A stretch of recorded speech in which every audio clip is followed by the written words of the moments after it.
Watson could be traded by the end of this week, possibly into next week with the Miami Dolphins. I think this is just a continuation of talks and discussions that we've heard about dating back to this summer.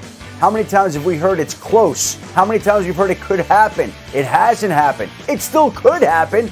And the real difference now is that the NFL trade deadline is 12 days away, Tuesday, November 2nd. So as that day draws closer and closer, naturally, you're going to hear more and more discussion about Deshaun Watson. The Dolphins denied the talk yesterday. Obviously, there's something going on out there, so we'll continue to monitor the Deshaun Watson situation as he continues to face allegations from 22 civil lawsuits regarding sexual harassment and inappropriate behavior, Dan. Obviously, a very complex situation there with Deshaun Watson, and we will, of course, keep our eye. CK Dallas and had this to say about Dak's injury. The great thing about playing quarterback relative to other positions is unless you just can't throw the ball, something's wrong with your shoulder or elbow or something of that nature, then you can manage the injuries a little bit better. I guess as the calf's not going to be 100% in 2 weeks, I don't see it impacting him other than potentially his ability to scramble. They've got so many weapons and such a great offensive line and everything else. I mean, he doesn't have to scramble, so they'll get around that just fine. Right. I mean, that's easy for Troy to say, not his calf. Adam, what more are you hearing about Dak Prescott and this injury? Well, Dan, it's a bye week this week. If they had played this week, I think it would have been challenging for Dak Prescott to play. Now, again, just take a look at Jimmy Garoppolo in San Francisco. He missed a week, and then there was a bye, and now they're hoping that he's back this week. Dak Prescott will do nothing but rest and treatment for the next couple of weeks leading up to the game against Minnesota. Now, Mike McCarthy has said he's optimistic, and maybe he is, but I think nobody in Dallas really knows whether Dak will or will not be able to go against Minnesota right now. It'll be a wait-and-see kind of approach depending on how he responds to treatment and depending on how his calf feels. But again, if they had played this week, I think it would have been tough for him to be out there. Good timing with the bye then. Bart, are you buying that this is nothing to worry about? I'm staying aware of the situation. You know, when you talk about calf injury, you talk about compensation. You don't know if it's the compensation from the ankle surgery, and what happens is it kind of can creep up to the hamstring. So I'm going to pay attention to it, but I'm not concerned right now. But if he doesn't play against Minnesota, or if he looks totally different, his gait is different, then I'm going to have a level of concern because, you know, part of his game is being able to get out of the pocket, not necessarily being Lamar Jackson or running the ball or Josh Allen, but it's about being able to be mobile within the pocket, step up, step out, you know, those quarterback sneaks. You know, so I worry about the compensation because what happens is when one side is injured, you talk about, you know, compensating, you usually injure the opposite leg. D. Wood, what do you have your eye on here when Dak comes back?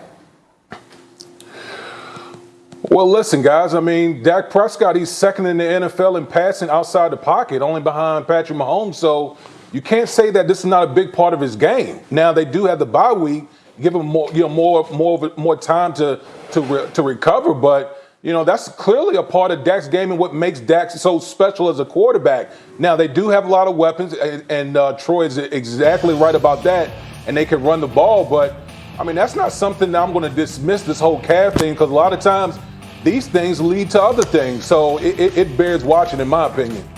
Lewis, if it is an issue, if it bothers him or limits him, are they going to have to make – what kind of adjustments are they going to have to make on that offense? Yeah, I mean, that's a great question because, look, even if he isn't someone who they're going to get him outside the pocket, even if he's someone who is going to conjure that he limits the amount of times that he puts himself in scramble situations, he still has to take the ball from under center and get it to the running back. So there still is going to be some stress and some strain on that calf. And we all know this as far as dealing with muscle strains. You can rest them, be very limited as far as practice is concerned leading up to a football game. But as soon as you instantaneously have to call on that specific muscle to respond for you, you don't know what's going to happen with it. And look, I love this offense as much as anyone because it is truly the number one offense in terms of how multiple it can be and how it can do to the opponent whatever it needs to do in order to win the game, whether that be throwing or running it. But even if they sat there and they handed the ball off to Tony Pollard or Ezekiel Elliott 45, 50 times, he still has to move. He still has to twist and turn on that calf, and it's in it's at a at a location on your body where you just cannot not use it. He can't skip back to the running backs. He can't play on one foot. So I'm a little bit more concerned about it than maybe everyone else is because of that fact. Bart, what do you think about this? I mean, we've been so high on the Cowboys. Everything's great. Is this the kind of thing that worries you? Well, every team's going to have adversity, but, you talk about the Cowboys. They've handled early adversity. They've showed a lot of character. They have more ways to win. Listen, they have a fluff schedule. They have an ability. They're in a weak division. So if Dak Prescott needs a little help, rest time, I'm not concerned with their ability to be able to win games, on their schedule.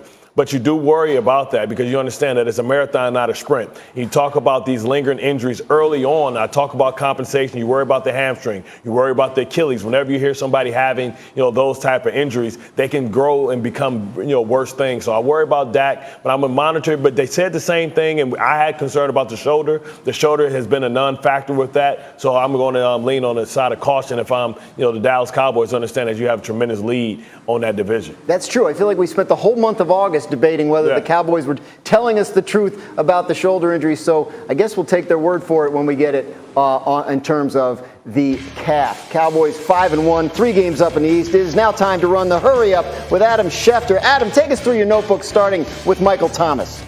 Yeah, we've been waiting for Michael Thomas to come back. He was eligible to come back this week. He is getting closer to a return, Dan. It doesn't look like it's going to be this week, but doesn't look like it's that far away, and his return would help Jameis Winston and the rest of the Saints offense, but he is still recovering from that ankle injury and not all the way back right now. As for Jimmy Garoppolo, who was limited to practice yesterday, Kyle Shanahan is optimistic that Jimmy Garoppolo will be able to start on Sunday night. Jimmy Garoppolo himself said yesterday that the calf was feeling, in his words, good, really good, and that's a good sign because Trey Lance has a knee injury that will not allow him to play on Sunday night. So it looks like Jimmy Garoppolo will on-throwing shoulder, left shoulder, an injury he aggravated last weekend against the Cardinals. Case Keenum is going to get the start for Cleveland. I know you want to hear from him. Here you go. I feel very ready. I've been ready. You can say you don't have to get ready if you stay ready, and I've been ready since I got here. So I'm excited. I'm ready. I'm built for this. This is what I've done my whole career. He take a freight train to keep him out of the game, and that's I'm assuming that's what it did. So obviously Baker Mayfield wanted to play, not going to play. Adam Schefter here to help us break this all down. What more, Adam, can you tell us about Baker's injury and all the other injuries the Browns are dealing with? Well, Dan, I didn't realize the freight train was the one that knocked him out of tonight's game, but essentially Baker Mayfield had started every single game since his rookie year, 51 straight games. And everybody could see him go down on Sunday with the dislocated shoulder and torn labrum that he's been playing through. Right on this play, he goes down. You can almost see J.J. Watt motioning to the bench to come on out there. Everybody could see the type of pain that Baker was in. Now, he had said he wanted to play, planned to play, but I think the Browns stepped in the way and basically said, we're not going to put you in harm's way this week. There's no need to do that in a short week, a Thursday night game versus the Denver Broncos. And the Browns this week didn't have 20 different players practicing. No Kareem Hunt, no Nick Chubb. Not sure that Odell Beckham Jr. is going to be able to go. You take a look at all the injuries that they're dealing with at some key spots, most notably on the offensive side of the football. Still waiting to see whether Jarvis Landry can come back. Both their starting tackles, Jedrick Wills, Jack Conklin, also don't know whether they'll be out there along with J.C. Treader. So this is a team that is really beaten up right now. And Thursday Night Football is always a physical challenge for every team that plays in it every week. But there may not be a team this season that has a more physically challenging week than the Cleveland Browns tonight against the Denver Broncos. No doubt a lousy